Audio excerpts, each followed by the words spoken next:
তো রাধার নাম তোমরা আজকের থেকে জপ করা শুরু করো। রাধার নাম জপ করে মনে মনেতে, ঠিক আছে? কারো জানাবে না যে আমি কোনো কিছু করছি, এমন ভাবে জপ করবে চুচ্ছে মেরে রাধা রাধা রাধা, অবশ্যই জপ করো, ঠিক আছে? কোনো কাউকে জানাবে না, কারণ এটা হচ্ছে কি নিজের ভক্তির জিনিস। রাধা নাম জপ করো, যেখানে যাবে বা কারো বন্ধু বান্ধবদের ওদের শিখিয়ে দাও। আমার যে কটা বন্ধু আছে তাদের মনেতে রাধা রাধা সবাই চলছে, ঠিক আছে? আমি বলছি আমার সাথে যে কথা বলবি আগে ফোন করার আগে বলবি রাধে রাধে, ওরা ফোন করার সাথে সাথে বলবে রাধে রাধে, তারপরে কথা আগে যায়। তোমরাও যাকে বন্ধু বান্ধব হোক যাকে হোক অবশ্যই তাকে বলো রাধা রাধা বলতে, অবশ্যই খুবই ভালো হবে, ঠিক আছে? তা রাধার নামই খুবই সুন্দর, রাধা।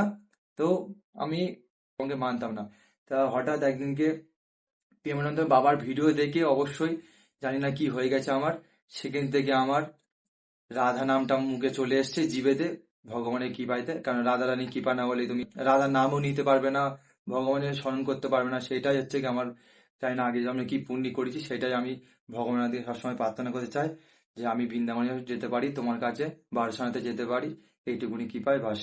ঠিক আছে, ওই জন্য প্রেমানন্দ বাবার ভিডিওটা দেখো, খুবই ভালো। আমিও পরিবর্তন হয়ে গেছি সবসময় প্রেমানন্দ বাবার ভিডিও দেখে। রাধার নাম জিভে চলে এসছে, খুবই আমি ভাগ্যশালী, ঠিক আছে?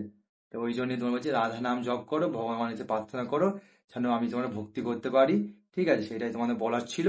বলো রাধে।